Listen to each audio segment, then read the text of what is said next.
Welcome back.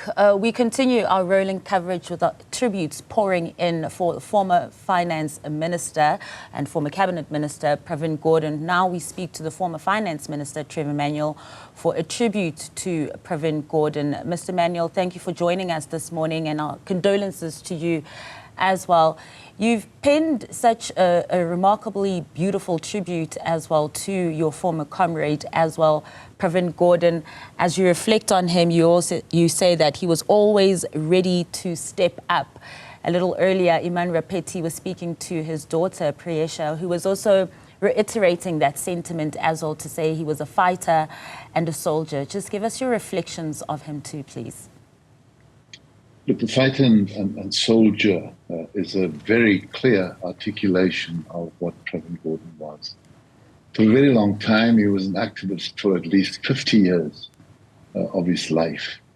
And he always had, firstly, the resoluteness of will. He was very strong.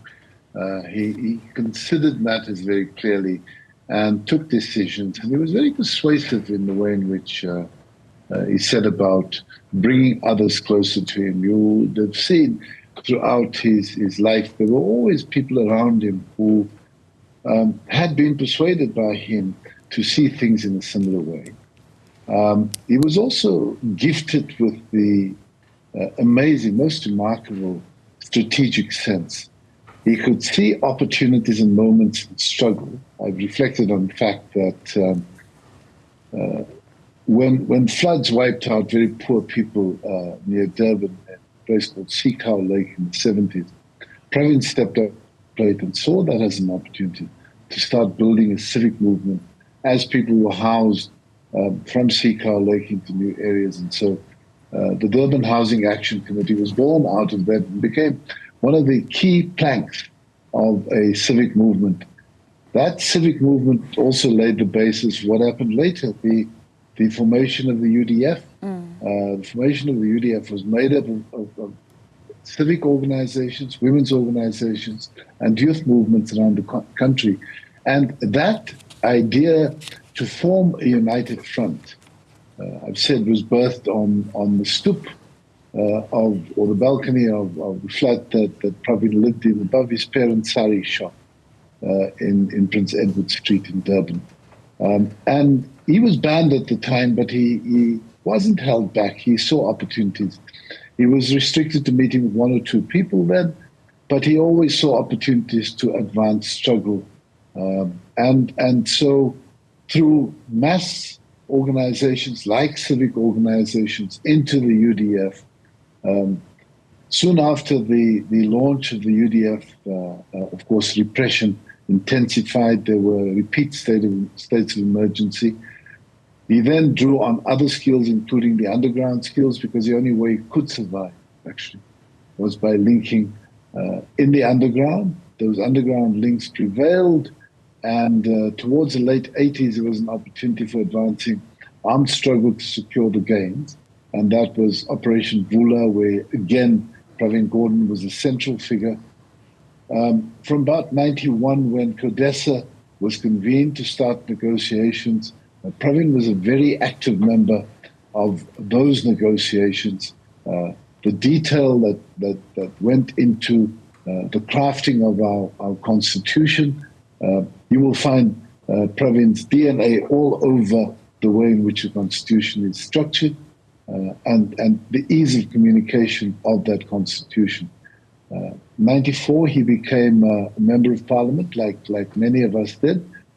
He remained in parliament and took responsibility for convening the ANC benches in parliament by drawing together the chairpersons of portfolio committees. The next stage of his life was a reluctant stage in the beginning. He was persuaded that giving rise to a new organization to collect revenue was important to stabilize our democracy. He then left Parliament and became effectively the first commissioner of the South African Revenue Service. He built that organization out of the ground. Of course, we all know SARS is a very, very strong organization. It did suffer a challenge during the Zuma years, but it's very rapidly on the way to recovery. But it's all of that. And then, of course, his 10 years as Minister of Finance of provincial local government, finance again, and then of public enterprises.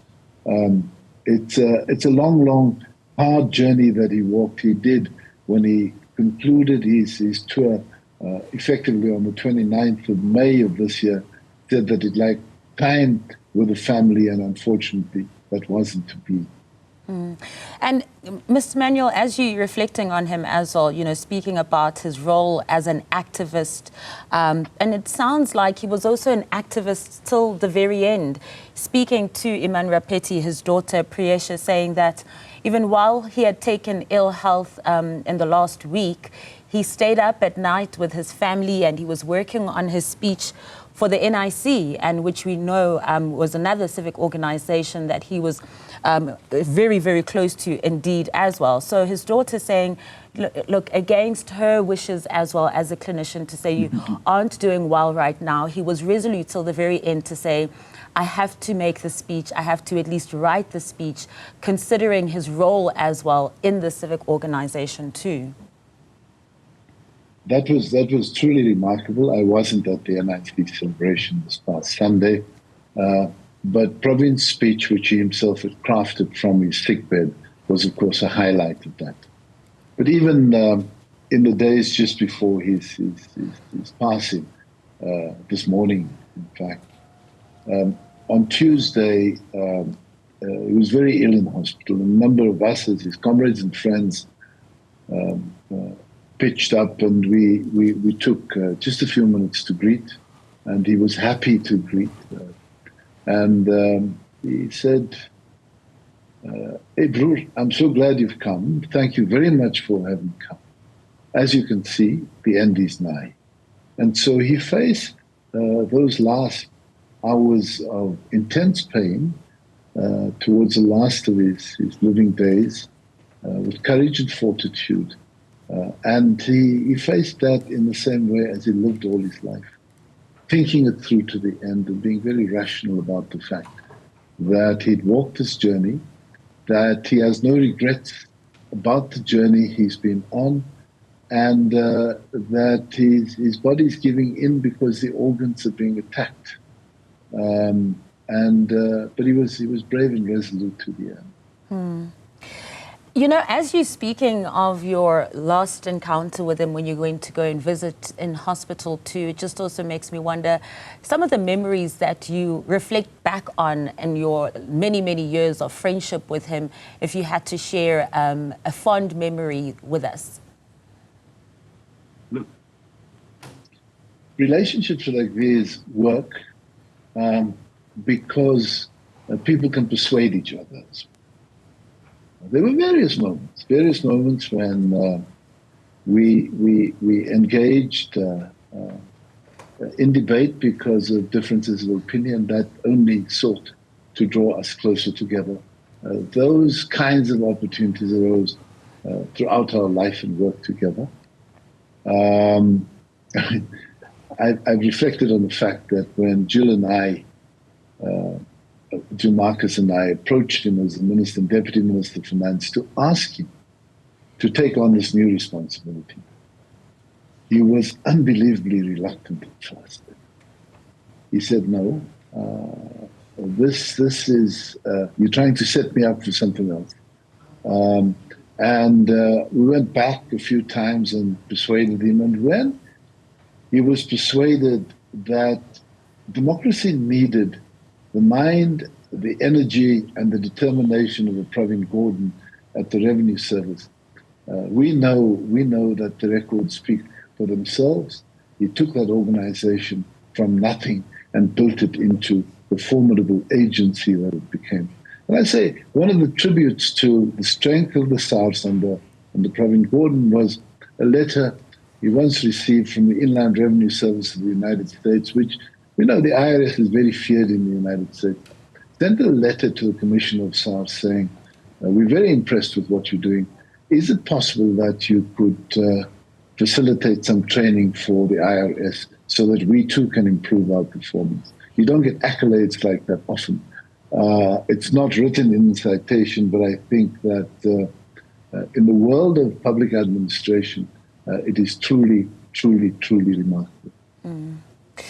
You know, Pravin Gordhan has been lauded for his role, you know, in being the SARS commissioner, his role as the finance minister twice, but his role as public enterprises minister has received mixed reactions from people. How would you rate his role as the public enterprises minister, and how others have received it as not such a good job? Look, the first point to make is that when you take on a responsibility, well, you're assigned the responsibility. You don't even raise your hand. You don't apply for the job. You're assigned the responsibility of being a minister, and you serve at the pleasure of the president. The one thing that you understand very clearly is that you have to work with what you have, not what you wished you had. And by the time Pravin was appointed Minister for Public Enterprises, we need to look at the state of each of our public enterprises. I reflect on the fact that when I was Minister of Finance for 13 years, I didn't ever have to transfer money to any of the public enterprises. You can go and look at the budgets. Those are public records. The big public enterprises didn't get money from the state. Transnet, Eskom, SAA, and so on. They ran off the strength of the balance sheet because they were incredibly well governed. In fact, Eskom, for the large period when I was finance minister, had a better credit rating than we had as a country. Eskom was rated time and again as the most efficient utility in the world. But by the time Pravin got there, the ravages of state capture, which were directed primarily at the state-owned enterprises, had taken their toll. And so if you look at the numbers of Transnet, for instance, you look at the numbers that it's required to service debt already spent. And what that leaves for new infrastructure, new rolling stock, and the expansion of the rail services, there's virtually nothing left. And so this is unfortunately the situation that confronted him. There have been many discussions that I haven't been involved with, looking at where the debt could best be located. Would it be for the state, or would it be with the state-owned enterprises? And it is a major and still, for now, unresolved matter. But I'm saying that is the hand that he was dealt when he became Minister of Public Enterprises. And that hand left him very little room for maneuver. I know that he tried desperately to find a partner, an equity partner for SAA, so that the airline wasn't sacrificed. But after all that had gone wrong before he got there, it became so difficult. Many people talk about the Takatso deal and so on, but it wasn't as though there were large funds willing to invest in an airline then, and it became unbelievably difficult, and it drained his energy. And you know, as you say, people found a lot of fault with what he was doing, but they don't look at the hand that he was dealt, the state of the enterprises when he got there, and what the transformation needed to be. Mr. Manuel, thank you so much for your time and sharing your reflections and tributes to Minister Pravin Gordhan. That was former Finance Minister Trevor Manuel, just giving a tribute, of course, about his former comrade. And we will continue.